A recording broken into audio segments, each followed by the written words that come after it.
One. Welcome to another amazing episode of Personal Development Junkies. I am Ryan S. Harvey. And I am Warren Styles Harvey.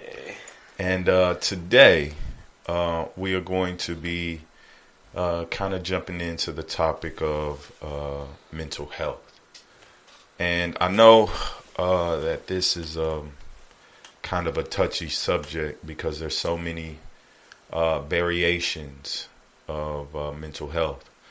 But today, I think it would be very important to kind of talk about the self-imposed things that can be quickly diagnosed by ourselves, of how we speak to ourselves that introduces health into our lives. And so I think about depression, anxiety, fear, anger, those places we go to when something happens that makes us feel uncomfortable.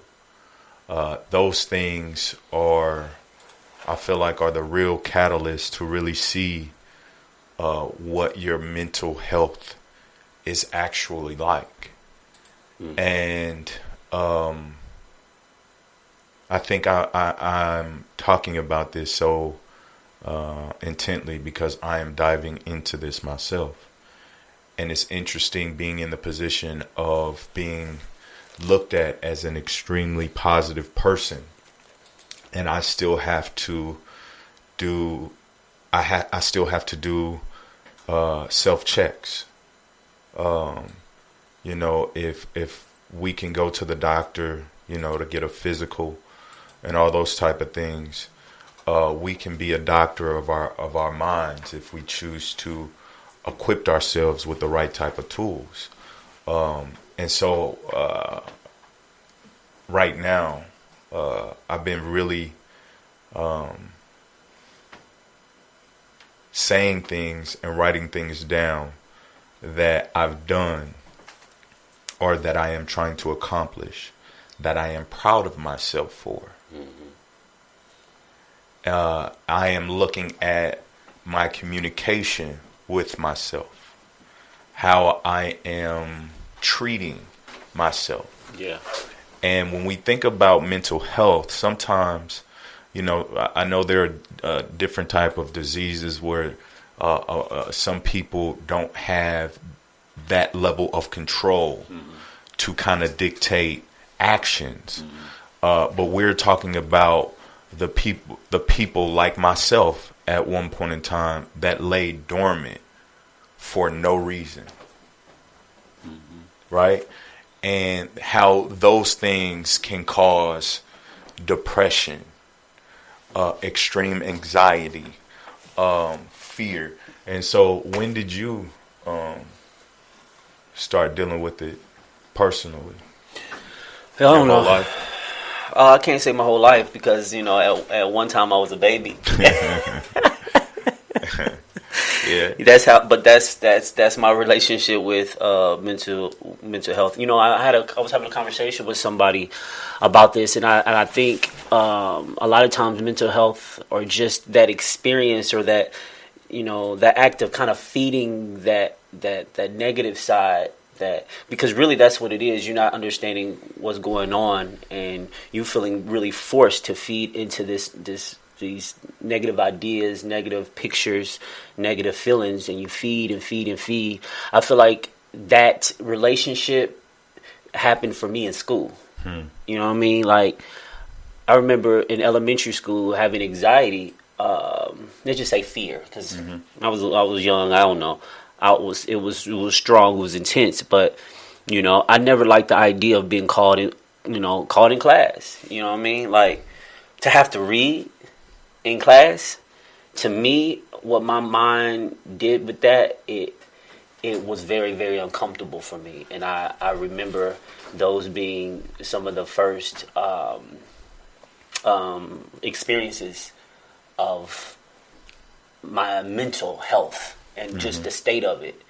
I honestly feel like, the cards that we have been dealt is a little rough. on one end. Yeah, and I do think that is the reason for our strength. But in that strength comes trials, comes difficulty, come challenges, and we get it honestly. And I believe that we were given things to heal that weren't able to be healed from our Father. Yeah. You know, so I feel like that energy was in us before we even knew who we were. Yeah. Before we decided who we were, because at that age we didn't know who we were, but we would decide, this is who I am. I like this. Yeah. So really, in school, it was this my first really interaction with my own fear that I can really remember. But I'm sure it happened. It was happening when I was real young. Like, I'm sure of it, you know. But it's been an energy that I've been fighting just about all my life, you know. And for me, you know, I think for you've been the one to kind of just keep it to yourself, you know. But when you keep it to yourself, it shows up in other ways without us even knowing, which is a little bit more dangerous because we're not aware of how we are expressing these unhealed, this fear that's inside of us. But for me, you know, I was out with it. You feel me? I was, you know, I was always talking to mom about it. You know what I mean? And, you know, go and talk to people, trying to try out medicine, and you know what I mean. But for you've kept it inside. When did you start realizing that you were dealing with mental illness?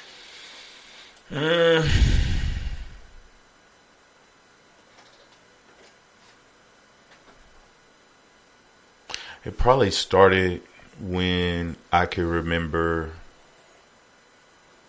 that our father died. Because you don't really... No, I don't remember. I know you don't remember. I'm connected to it. I feel it inside, but I don't mentally remember it. And I don't have any positive pictures. Like pictures, like I got pictures, you know what I'm saying? But it's like, you don't even have pictures. You know what I'm saying? Like the physical picture. But I remember like my mom getting the phone call. Or me deciding even at the age of 5 to not walk up to the casket. And to sit there and just be quiet. You know what I'm saying? And just be like deep within myself and kind of stay there for a long time. And so it wasn't until I realized that there was part of me that higher self was still trying to peek through. Right? Where we could say once we read a book or heard of The Secret or something like that, something surfaced. There's a part of us is like, man, I already kind of thought about that. You know, but still having to shift through all the things we didn't know how to swim through at that time. And so I would think like mental health is a lot like working out. You know, if somebody says, man, I'm physically fit. You know, you would think, oh, they run, they work out, they take time out,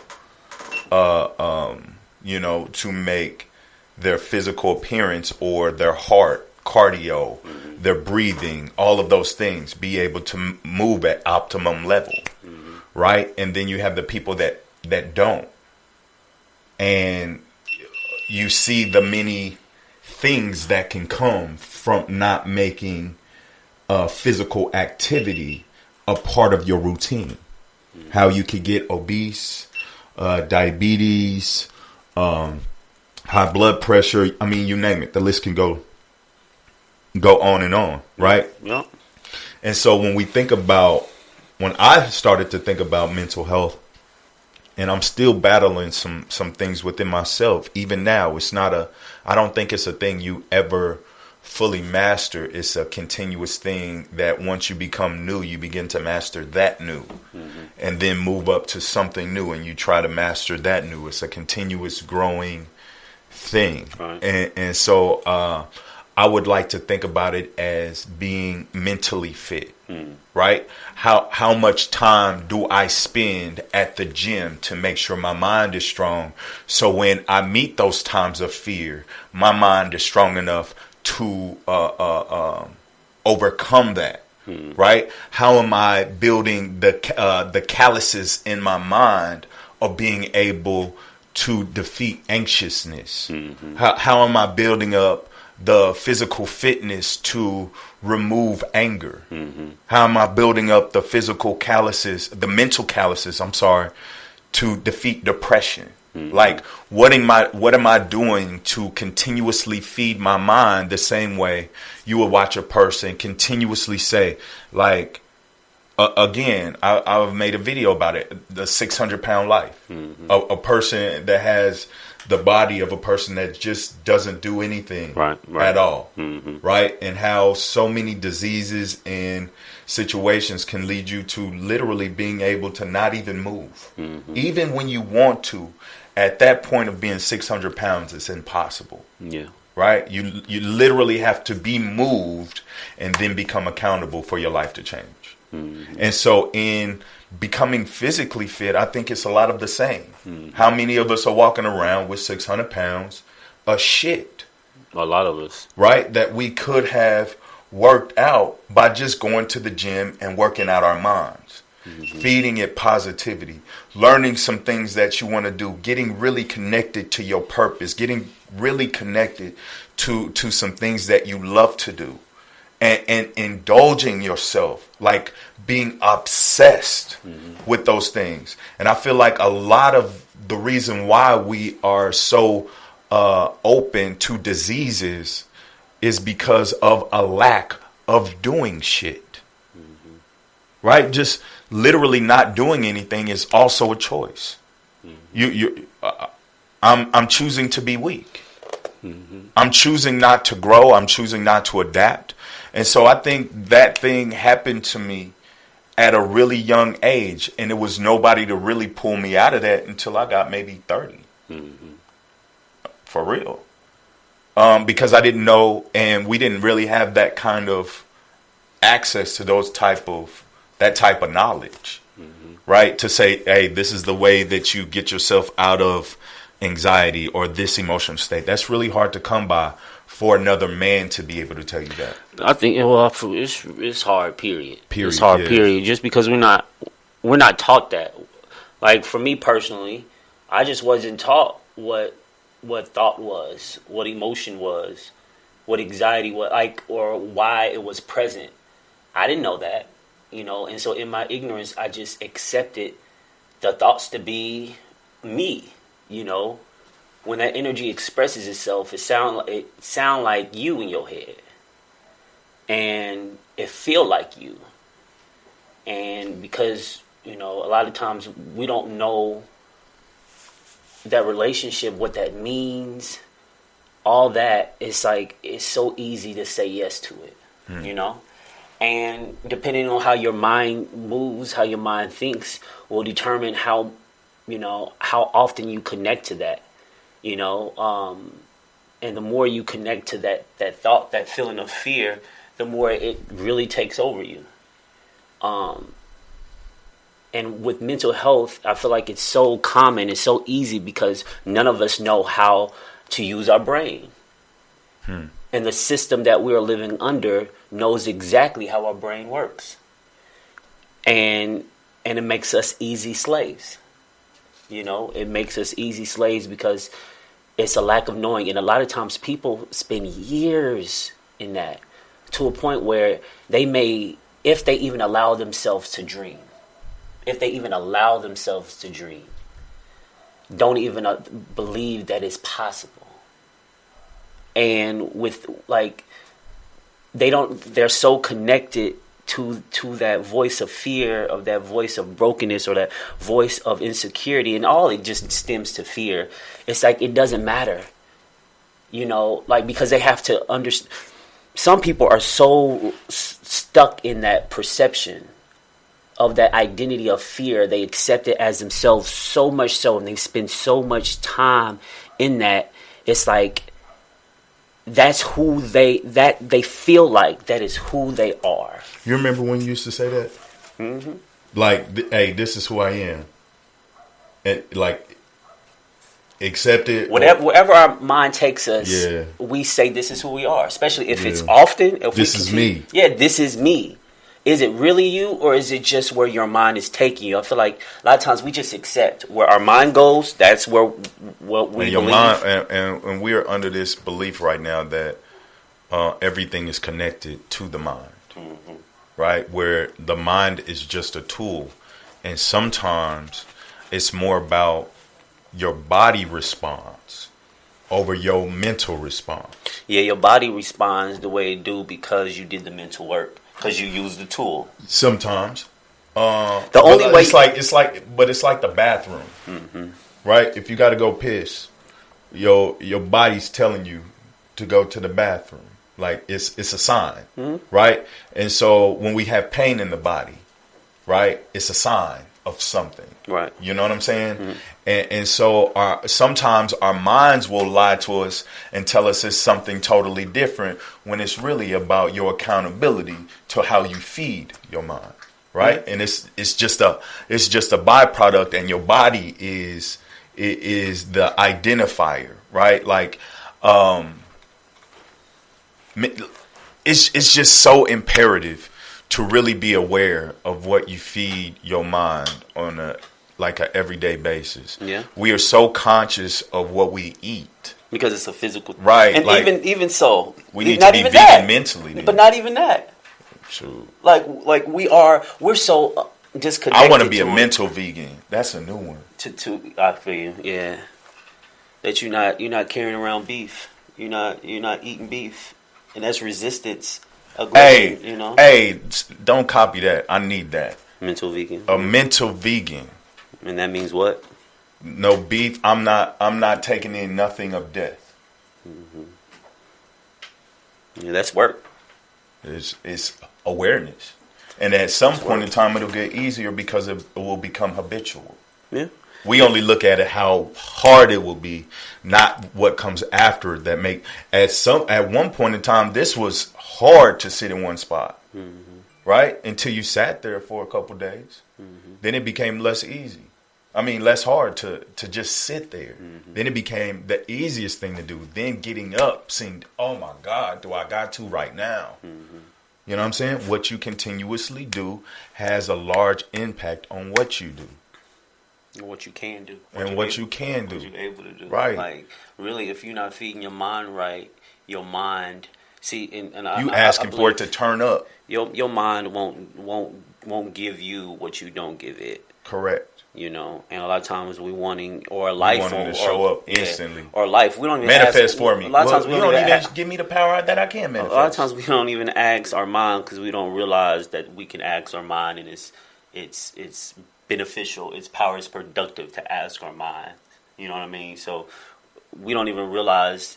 I'm not saying it's common to not even understand that you build a relationship with your mind. And sometimes I think about just relationships, you know, when you meet somebody new, you know, you think about that person, you imagine that person, you spend time, you have conversations all in your head, and then you hang out with that person. This journey of creating a connection, feeding this energy, this perception, this idea of someone, and it's allowing you to get deeper and deeper into your feelings for that person. And it's really about, you know, your mind and the things, what you want to desire, the experiences you want, the life that you want. Going about it like you go about a relationship. Actually, just go about spending time with your own mind like you do spending time with someone else's mind. You know, because it's that relationship that feeds it. You know, and it doesn't even seem like it's a big deal in a moment. Like if you decide to speak life over yourself in a moment, it may not even feel like anything. You know, it may feel like nothing. You know, but it's one of the things. It's like like you said, the more you do, the easier it gets. The more you do, the more you feel it. You know what I mean? It's like the things that you want to experience, the peace you want to feel. Imagine it, think about it, speak about it, and ignore the fact that you don't feel it. Ignore the fact that you're not feeling it, or don't allow that to discourage you from doing it and doing it, because you have to take a journey. Because a lot of times the place that we are mentally, we took a journey there.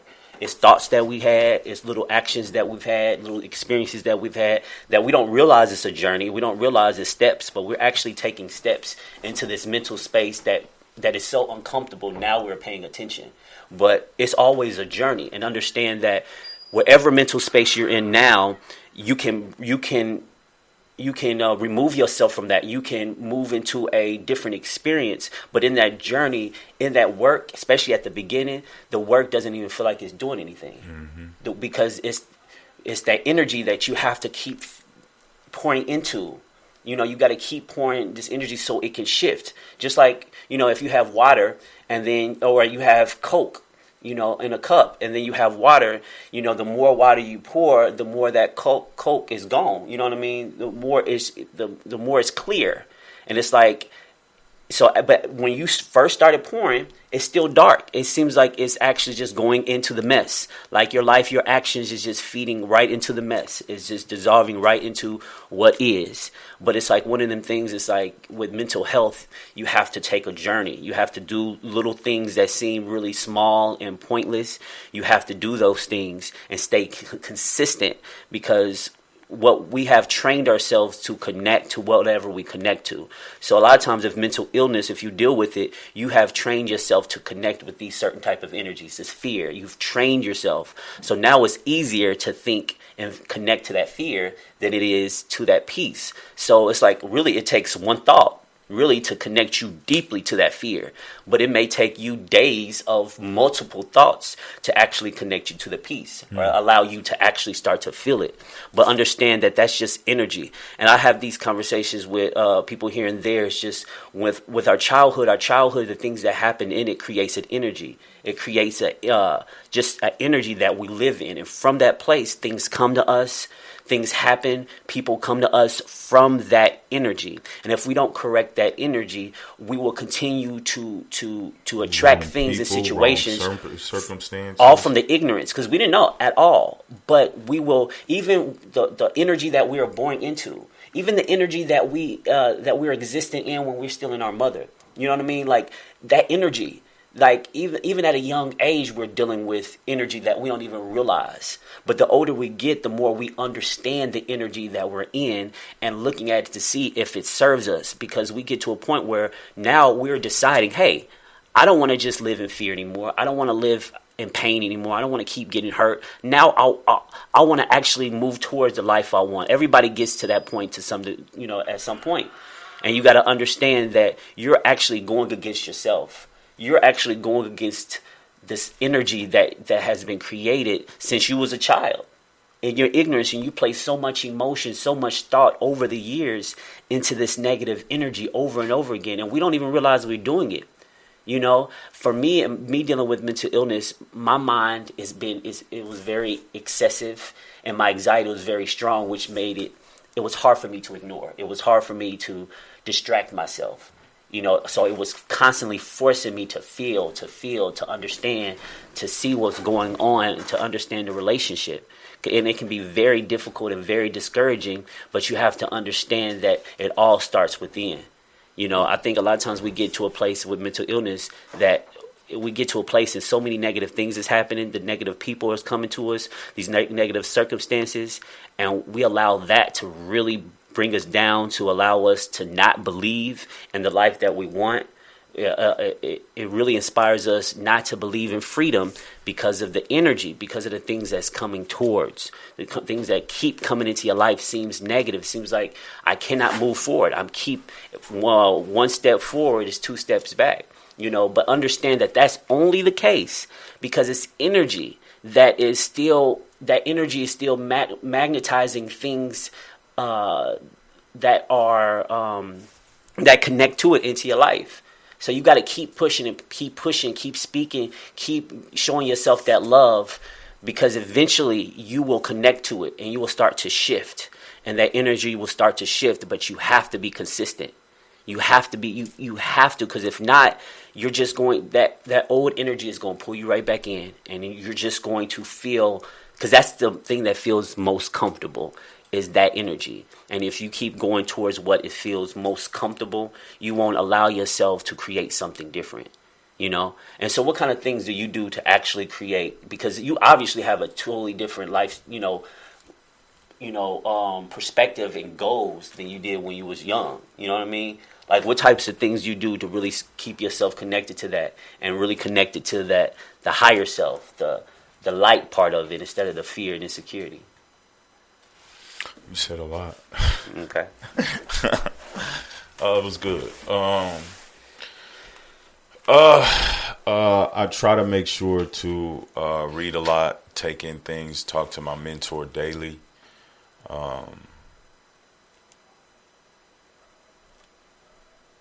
I just try to make sure that I am absolutely accountable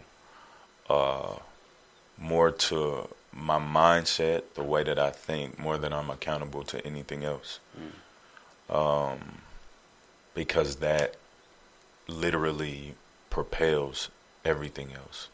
My fatherhood, my friendship, family, relationships, all of those things. So the focus for me is just really being attentive and aware of how I communicate, stepping outside myself while I'm communicating with other people, listening to how I communicate what I say. Is what I'm saying in this moment, am I speaking life or am I speaking negativity over a situation? All to just make myself continuously aware of the energy I am putting out. Always how I respond to things, from as small as somebody cutting me off, drive into just something small that might irritate me because I might be overwhelmed because I got a million things rushing through my mind. Being able to calm myself down, making meditation a routine, making that time with self before I do things for other people mandatory.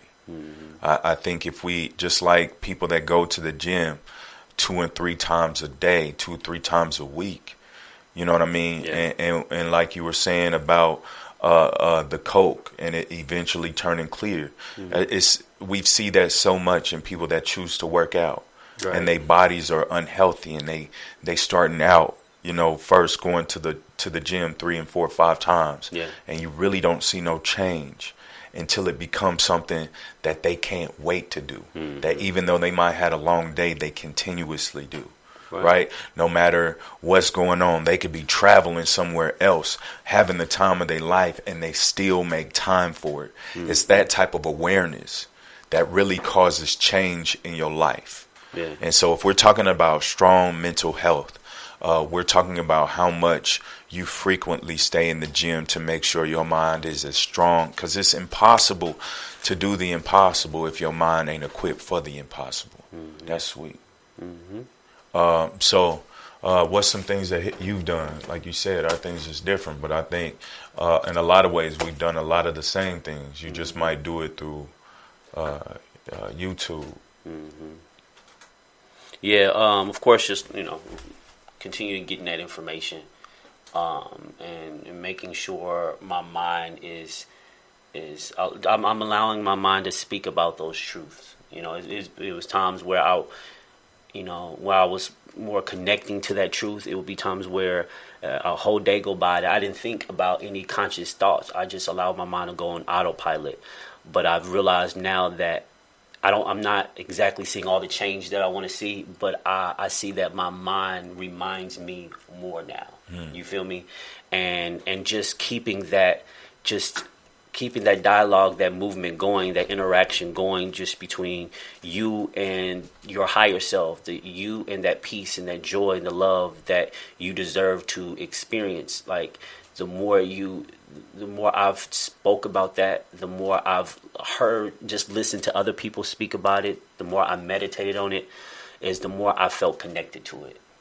Times where I just went outside and just talked to myself, loved myself out loud, and just speak truth over my life, speak love over my life. And I felt that really connected me to the self that I know is beyond all the fear and insecurity. So talking to myself is big. Not everybody connects like that. But for me, in my journey dealing with my mental illness, talking, I felt like created movement. You know, it moved things when I spoke it, when I felt it. So it's really about pay attention to your thoughts. Really, don't downplay your thoughts. Don't downplay them, because they play a major part in all that you experience and all that you feel. It's very important to acknowledge your mind as being a powerful tool to guide you to all that God has. But in order to do that, you have to create that pathway for your mind to take in your head. Speak life. Speak life, speak life, speak life, speak love as much as you possibly can, because it matters. That's it. This is another dope episode. Word up. Boom shakalaka.